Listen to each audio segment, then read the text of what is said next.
The year is 2027. Master Rank Monster Hunter Wilds has launched. You enter the first hunt. Before you, a frenzied apex arch-tempered hyper-risen 17-star Chattercabra. You can't. It has begun. Hello, my fellow hunters. Today, I kinda want to talk about the low-key absurdity that is current Monster Hunter Wilds high rank. Not in like a bad way. I think the game in its current state now, in this lovely victory lap of an anniversary event with all these new endgame 10-star challenges and how the builds have evolved, the systems at play, the performance improvements, how everything has reached this point to now create, after a rocky roller coaster road, what I really think is in contention for the best base high-rank Monster Hunter game ever. I think World will always be special because of what it is, but Wilds really had some serious vision to it, and while not all of it was met, a lot of it was, and even in that where it fell short, it still hit some serious heights, and I adore it more than ever. Just seeing the reviews finally tip over once again, deservedly, to positive on Steam, recently at least, is really, really nice. But also, it's absolutely nutty cuckoo bananas, because we're in high rank with 10-star hunts. We're in high rank with builds that have 3-4 different set bonuses compounded together thanks to gogma artian, reaching raw levels that previous Monster titles have only reached in actual Master Rank, with skill lists that again would make many Master Rank titles blush.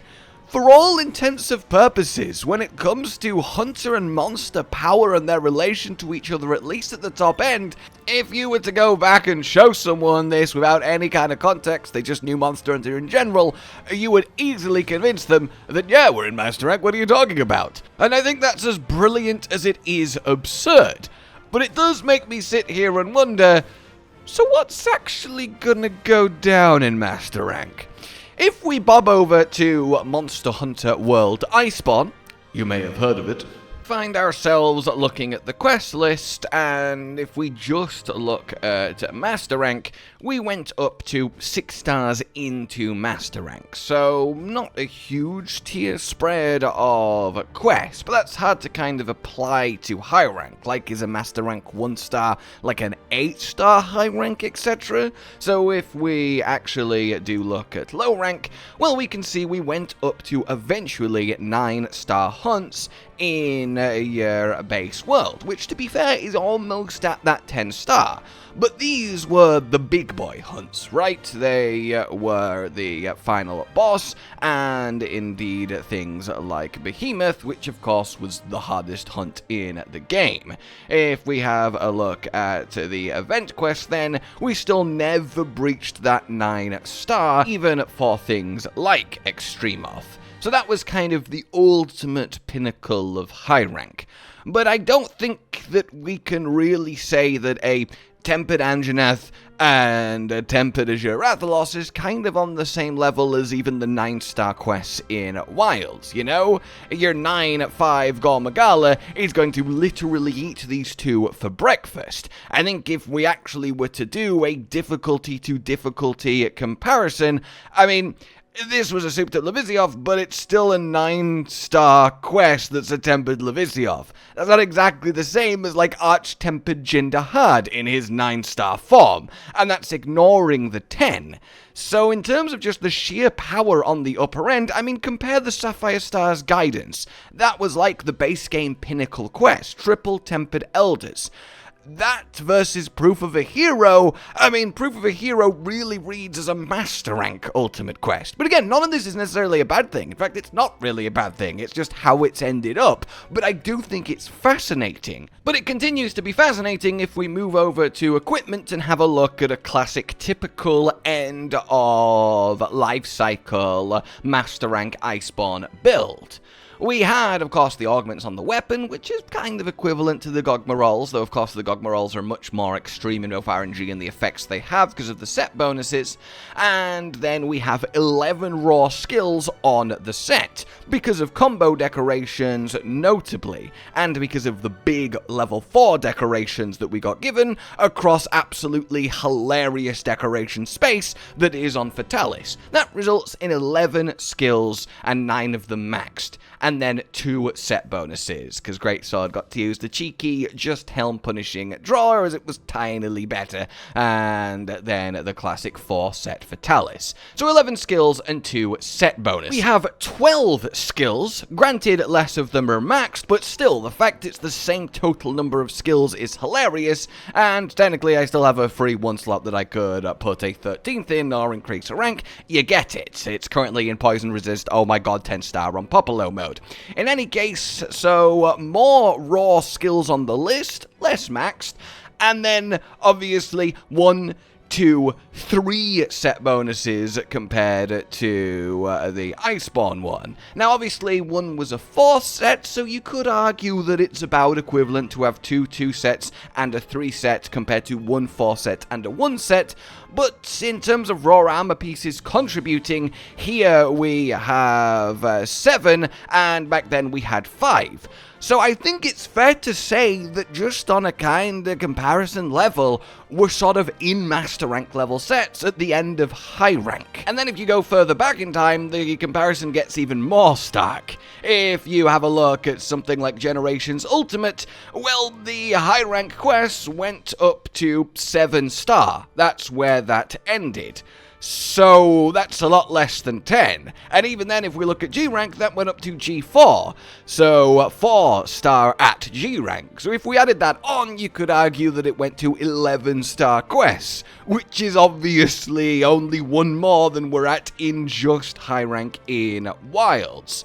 Obviously, skills were very different back then, so it's not even a fair comparison, but you kinda see where I'm going with this. For all intents and purposes, mechanically, we out here playing Master Rank. And again, there's nothing wrong with that. It's just how the game is, and it's essentially just numbers at the end of the day, and they can be tweaked and changed and allowed for, and even if we do end up with 20 star quests in Master Rank and bajillion skills, relative to monsters, that will still feel right, and obviously this is something that's going to get addressed and finessed as we go into Master Rank.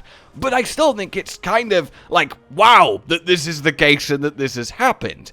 In terms of quest level, that one's more just kind of fun to think about than anything else, because quest level is ultimately literally just a number, right? It's health and damage the monsters do, and then the arbitrary number of stars assigned to it.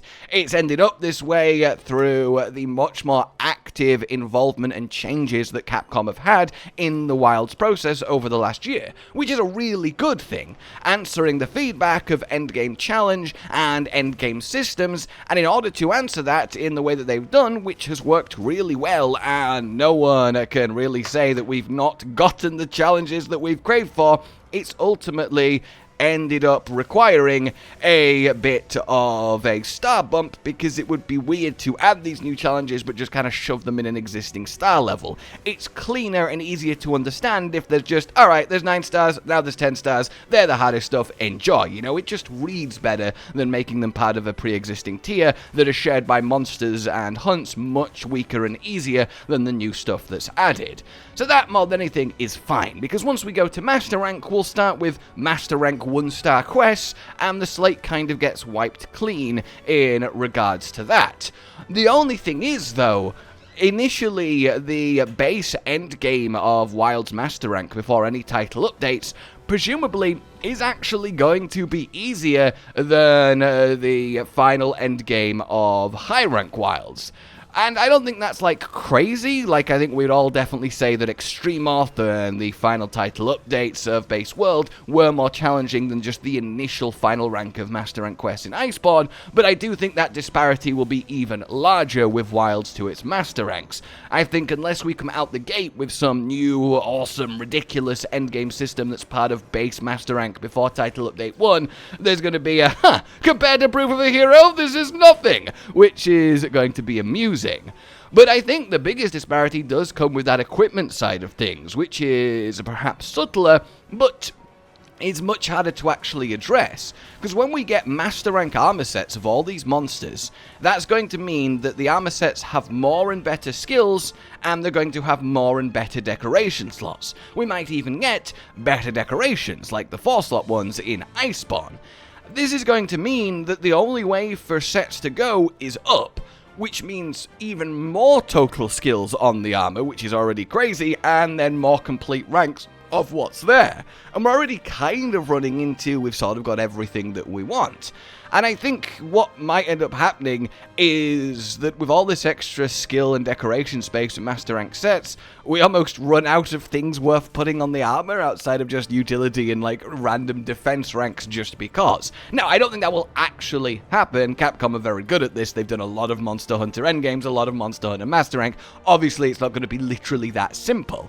But if we imagine current base sets actually then ascended to what in theory should be master rank armor sets, we are probably going to be looking at a world where we're running 5 agi, 5 wex, 5 latent, 5 resentment, 5 peak. Obviously no one cares about running peak, except occasionally bow, but still, you get where I'm saying. And seeing how that's handled and the actual reality of how that'll turn out is going to be really, really fascinating.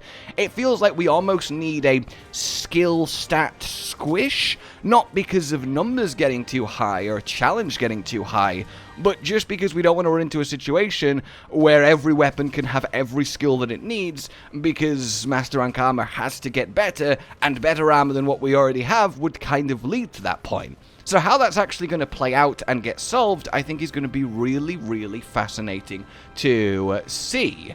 And, I mean, a lot of it, obviously, hopefully, will be Gogmatian not continuing into Master Rank. There'll be new endgame systems, which means no longer being tied to needing multiple set bonus rolls, which will simplify sets again, but normally you do come at a bit of a skill premium to get the multiple sets. RNG talismans might not continue, but then using crafted talismans does let you get more raw ranks on your build, even if the output is worse than a RNG one.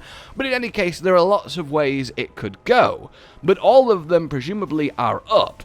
And I think ultimately solving I think even calling it a problem's maybe the wrong word, but let's go with that. Solving the problem of hunter build bloat in master rank with how far it's got in high rank is going to be really curious to me.